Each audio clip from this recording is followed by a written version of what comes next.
Agora vamos conversar com um escritor, um irmão, um amigo, que é o Marcos Vilhena, por quem eu tenho um carinho enorme. Meu irmão querido, bom dia. Você está bem? Bom dia, tudo bem. Como vai? Tranquilo. Bom, o Marcos, para quem não conhece, é autor de um livro chamado Voo de Ícaro, de Ícaro, que é um livro que ele fez com o engenheiro Sampaio. Se você ainda não leu esse livro, precisa ler urgentemente, porque é um banho de história, é um banho de conhecimento daquilo que o Piauí não valoriza.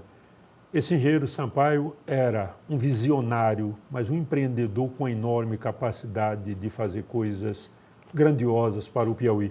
E agora ele está de volta com isso aqui, com este livro que diz muito aos donos dessa televisão. É a história do Sírio-Libanês no Piauí, e é um livro muito bem escrito, com um prefácio de um professor competentíssimo, que é o filho do Carlos Said, o Gustavo Said. Muito bem.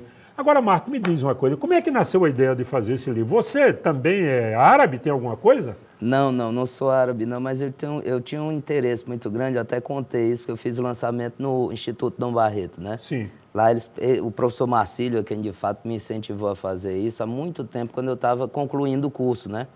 E aí eu escolhi essa temática, porque eu mencionei para os meninos lá no colégio, que é uma coisa que nasceu quando eu era muito pequenininho ainda, né? Porque a minha mãe sempre leu muito, né? Tinha muita coisa em casa.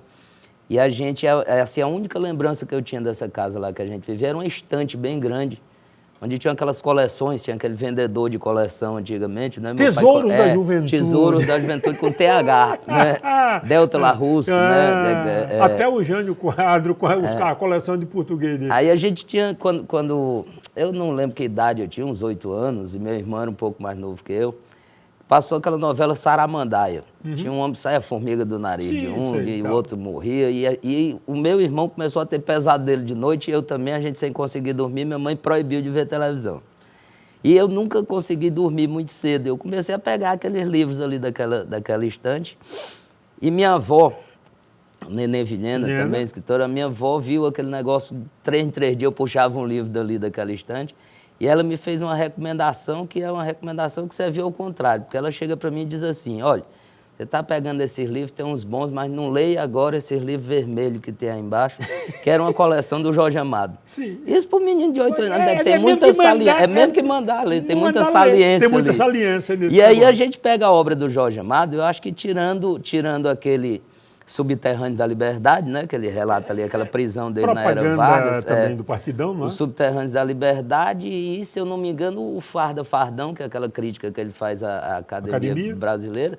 O restante da obra inteira do Jorge Amado é pontilhado por essa presença do imigrante árabe. Aquilo sempre me fascinou muito. Os caras que saem do seu país de origem, vêm para um lugar... Olha bem, saíram do país de origem não escorraçados como agora por guerras infames, não. Saíram como aventureiros. E aí eu comecei a pesquisar isso com mais ênfase e tal. E eu acho que, não sei se coincidência, né? Por coisa do destino mesmo, eu terminei casando com uma descendente de árabes, né? Da família Shaib. E eu tinha esse trabalho guardado, Sinésio, há muito tempo. Eu até achava ele assim, um pouco infantil, porque eu fiz assim que concluí o curso. Mas aí a minha filha menor, conversando comigo uma vez, ela pega e diz assim, pai, eu sou descendente de árabe, não é? Eu digo, é. Aí ela disse, quem é que era árabe? Eu digo, o seu avô era árabe, aí contei a história e tal. E quando eu estava contando, ela se vira para mim e diz, ele era terrorista também. Eu digo, não, então tá na hora da gente... O livro tá na hora dela se informar, porque a noção que se tem é de que o sujeito, ao ser árabe, ele automaticamente já está envolvido com fanatismo religioso, com alguma coisa. Eu digo, não.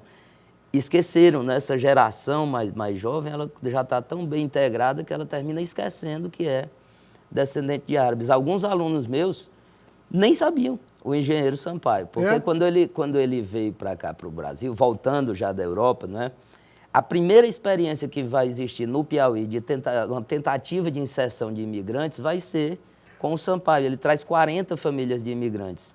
E essas 40 famílias de imigrantes se rebelam, inclusive, quando chegam lá na região de Colônia, né, futuramente Floriano. E muitos tentaram, inclusive, matar o Sampaio. Ele se escondeu e tal, alguns tentaram matar ele. Porque esperavam uma outra coisa, uma realidade tão áspera, não esperavam aquilo. Não esperavam aquilo. E aí alguns se espalharam pela região, outros foram repatriados. Então, por essa primeira experiência que se tem com esses imigrantes, eu acho que foi a única explicação plausível que eu encontrei.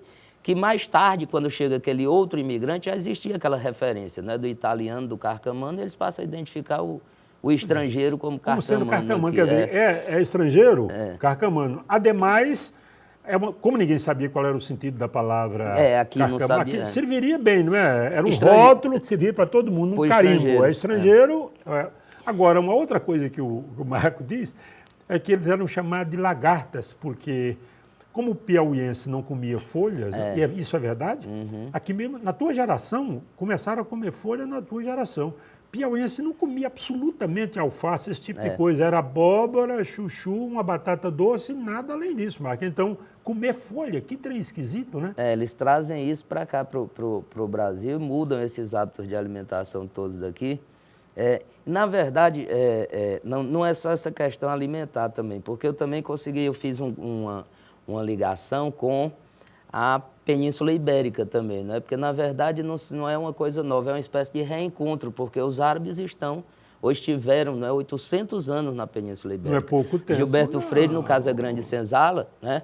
Ele vai, inclusive, lembrar isso, quer dizer, o Brasil, a essência da identidade do Brasil é produto daquelas 3 matrizes, né? A africana, a nativa, indígena e o europeu, mas o Gilberto Freire lembra bem que não é um europeu qualquer, é um europeu islamizado, né, por essa presença árabe lá. Então, eles chegam aqui e aqui esses hábitos alimentares, né, que já tinham passado para Portugal, vêm agora também, que estavam até esquecidos aqui, né, por essa cultura do gado e tal. Quando interioriza, virou mais a carne, né, essa coisa toda. Basicamente, feijão, arroz, farinha, carne e tal. Aquela carne. Tudo. Agora, Marco, veja que coisa maluca. Estigmatizou-se a cultura árabe, o islamismo. É papel que vocês, professores, e eu, que tenho esse trabalho na televisão, temos que fazer. Olha, meus irmãos, e o Marco diz isso aqui no livro, quem inventou o zero foram os árabes.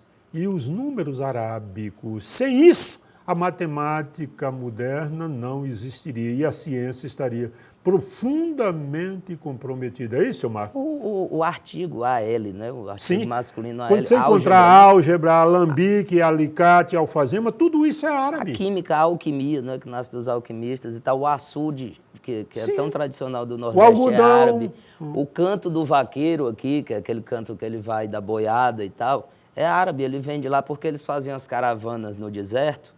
E como se afastavam um do outro, eles iam cantando um para o outro para ir se orientando. Era uma referência de um para o outro. E passa isso para o vaqueiro daqui. O contador de histórias de lá, né? Lá na Síria, no Líbano, ainda tem essa tradição. O sujeito vive disso, se senta ali, aquele ancião, aquele que já tem mais experiência, se senta e fica contando histórias e as pessoas ouvindo e dão um dinheiro para ele. Como a gente tem o cantador aqui, como tem essas coisas, né? Que também essa experiência do cantador já existia lá.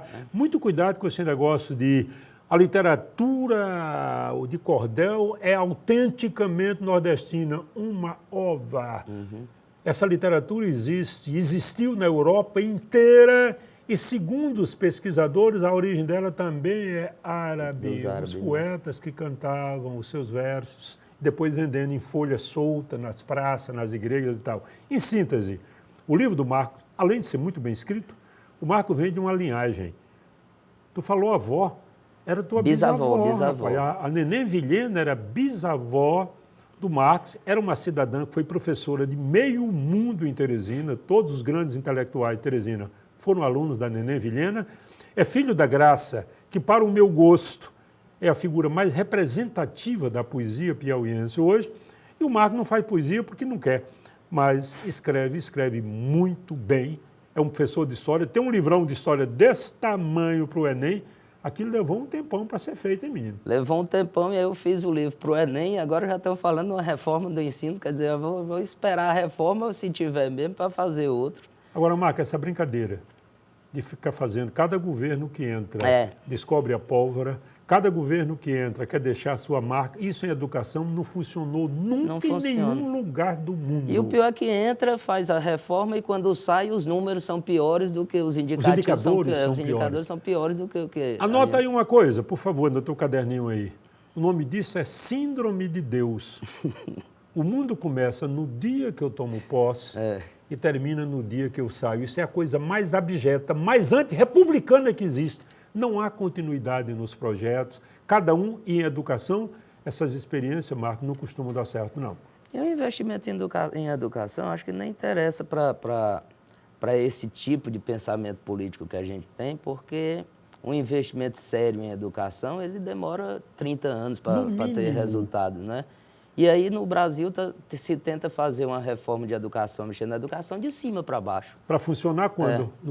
Na próxima eleição? Na próxima eleição. Marcos, para terminar essa conversa, que podia durar até amanhã, nós inauguramos até as árvores. Por que estão plantando ninho em Teresina? Esse ninho?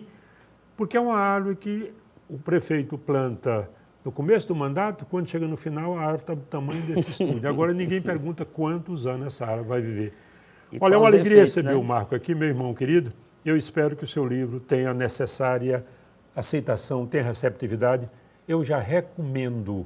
O livro é muito bem feito, escrito com muita propriedade, com a competência que é do Marco. Meu querido, sucesso para você. Muito obrigado pela sua presença. Um minuto só.